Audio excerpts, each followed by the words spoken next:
میں نے عرض کیا کہ جو کچھ باقی دنیا میں اس وقت ہو رہا ہے وہ کمیونزم اور چین کی بھی سوشلزم وہ تو اس لیے ناکام رہی کہ اس کو بنیاد نہیں مل سکی، چھوڑ دیجئے اس کو بھی۔ سرمایہ داری کا نظام عام ہو رہا ہے کہ کوئی مقابلہ کرنے والا ان کا نہیں ہے، یہ سب کچھ ٹھیک ہے۔ ہم نے بھی اپنے ہاں وہی روش اختیار کر لی۔ ان حالات میں تو کچھ عملاً کر نہیں سکتا، میرے اقتدار میں کچھ نہیں ہے۔ میں صرف اتنی بات کہتا ہوں کہ یہ اختیار کرنا ہے اگر آپ نے اپنی مصلحتوں کی خاطر، تو قرآن نے جس چیز کو حرام کہا ہے اس چیز کو حرام تو کم از کم قرار دے دیجیے۔ کوئی کھٹک تو ہو مسلمان کے دل میں۔ اس سے پہلے آپ کو پتہ ہے سود خوار بیاج والا ایک ٹولہ سا ہمارے ہاں ہوا کرتا تھا، وہ پٹھان سود خوار جس کو کہتے تھے، اور معاشرے میں بھی جس کے متعلق ہوتا تھا نا کہ یہ سود خوار ہے، بیاج خور ہے، بڑی نفرت ہوتی تھی اس کے خلاف۔ آج آپ دیکھتے ہیں وہ نفرت کا جذبہ ہی نہیں ہے دلوں کے اندر پیدا، حرام ہی نہیں رہا ہے، اس قدر عام ہو گیا ہے۔ تو جب یہ صورت ہو تو نظام باطل نے تو ایک دن الٹنا ہے، خدا کا قانون ہے یہ۔ الٹنے میں اگر کوئی قوم، اقبال چاہتا تھا کہ پاکستان میں اس قسم کی قوم تیار ہو جائے جو خدا کے نظام کے ماتحت انقلاب لائے، نہ یہ آئے گا تو وہ خدا کا قانون مکافات عمل جو ہے وہ تو پھر بروئے کار آئے گا ہی، وہ سب کچھ تو ہوگا۔ تو اس وقت تو پھر جو کچھ حشر باقی قوموں کا ہوگا وہی ہمارا ہوگا، لیکن نہیں، ہمارا ان سے بھی زیادہ بدتر ہوگا، اور اس کی ایک وجہ ہے باقی دنیا میں سیکولر نظام ہے۔ اس کے معنی یہ ہیں کہ کوئی ناقابل تغیر خدائی اقدار تو ان کے ہاں نہیں ہے، لیکن وہ عقل و فکر اور علم و دانش سے تو کام لیتے ہیں۔ کوئی مسئلہ سامنے آتا ہے وہ سوچتے ہیں، بچار کرتے ہیں، غور و فکر کرتے ہیں، دنیا کے حالات کا مشاہدہ کرتے ہیں، تجربات کو سامنے رکھتے ہیں، پھر کسی نتیجے پہ پہنچتے ہیں۔ تجربے کے بعد اس میں کچھ کمزوری نظر آتی ہے تو تبدیل کر دیتے ہیں۔ یہ ہے وہ نظام۔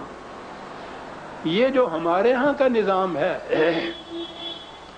فقہی قوانین کا نظام جسے آپ کہہ لیجئے، مذہبی پیشوائیت کا نظام جسے کہہ لیجئے، قرآن تو اس کے اندر خارج البلد ہے، اس کا نام ہی نہیں لیا جا سکتا۔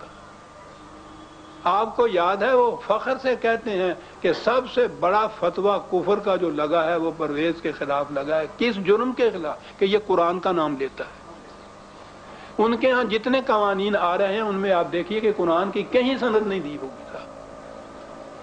قرآن تو یوں وہاں سے بے دخل ہوا، عقل و فکر رہ گئی نا۔ سیکولرزم میں تو عقل و فکر سے کام لیا جاتا ہے، یہ جو مذہبی پیشوائیت کا نظام ہے اس میں عقل و فکر کو بھی خارج البلد کیا جاتا ہے صاحب۔ کہیں سے آواز آتی ہے کہ صاحب آنکھوں کا عطیہ فلاں دیا گیا ہے، مصر سے یا لنکا سے آیا ہے، اندھے کی آنکھ میں اس کو چشمہ کر دیا جائے تو وہ بینا ہو جاتا ہے، اسے نظر آنے لگ جاتا ہے۔ وہاں سے آواز آتی ہے حرام ہے یہ، اور اس کے خلاف آپ ایک لفظ نہیں کہہ سکتے۔ کہنے والے کے متعلق کہا جاتا ہے یہ خدا اور رسول کے خلاف کہہ رہا ہے، یعنی یہ جو انہوں نے حرام کہا وہ خدا اور رسول کے خلاف حرام ہوگی۔ ایک ایک چیز، عورت کی عدت، عورت کی دیت، خون بہا مرد کے خون سے آدھی ہوگی۔ کہا کہ بھائی قرآن نے تو نفس یا انسان کہا ہے تو ان میں تو عورت و مرد دونوں داخل ہے۔ فوراً آواز آ جائے گی کہ صاحب یہ دیکھیے رسول اللہ صلی اللہ علیہ وسلم کی حدیث کے خلاف کہہ رہا ہے، منکر حدیث ہے، چلیے صاحب۔ عقل و فکر بھی نہیں ہے، عورت کی گواہی نہیں ہو سکتی، اس کے سامنے اکیلی نہیں 10 عورتیں موجود ہوں اور اس کے خاوند کو، بیٹے کو قتل کو کر دے، 10 عورتیں دیکھ رہی ہوں، ان میں سے کسی کی گواہی نہیں لی جا سکتی، وہ مجرم بری ہو جائے گا۔ وہ کہا کہ بابا خدا کے لیے عقل و فکر سے تو کام لو، کہا شریعت میں عقل و فکر کیا؟ ہم جب کہتے ہیں کہ فقہا کا مسلک یہ ہے تو بات ختم ہو گئی۔ عزیزان ایمان سوچئے تو آپ کہ جب معاملہ یہاں تک پہنچے کہ نہ خدا کی کتاب اس میں ہو، نہ انسانی عقل و فکر کو کوئی دخل دینے والی بات ہو، تو وہ اس قوم کا پھر جو انجام ہوگا اس کے متعلق تو پھر عزیزان من کچھ کہنے کی بات ہے نہیں۔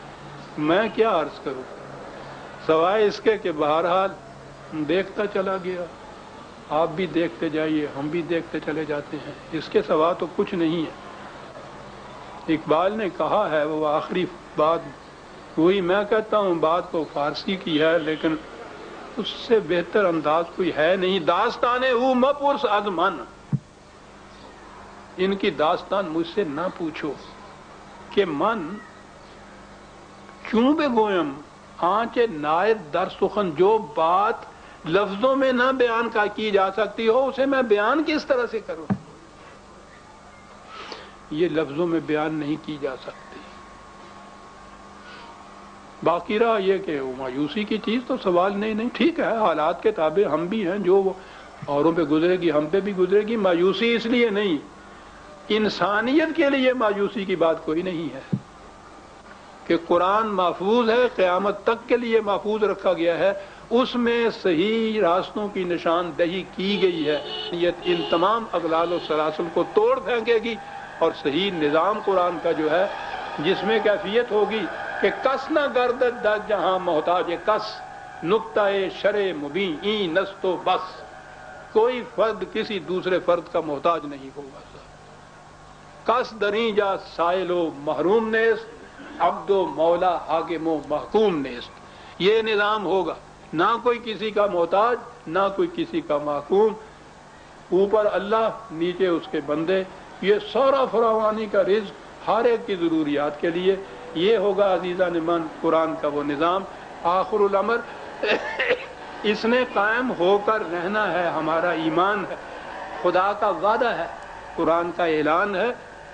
اس لیے ہم اگر اس زمانے کا زندہ رہے تو ہم بھی دیکھیں گے، ورنہ یہ کیا ضروری ہے کہ ہماری خاطر یہ نظام ہو؟ دنیا دیکھے گی، انسانیت نے آخر میں آنا ہے۔ یہی الدین ہے جس نے قائم ہونا ہے، یظہرہ علی الدین کلہ، تو تمام نظام ہائے عالم پر اسے ایک دن قائم ہونا ہے، تو انسانیت تو محفوظ نہیں ہوگی۔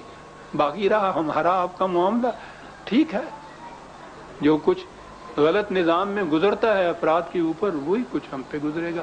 یہ ہے عزیزان من جو اس جسے شاعر یا مفکر کہا جاتا ہے، اس مرد راہ بین اور راہدان نے جو کچھ ہمارے لیے قرآن کی روشنی میں پیش کیا ہے۔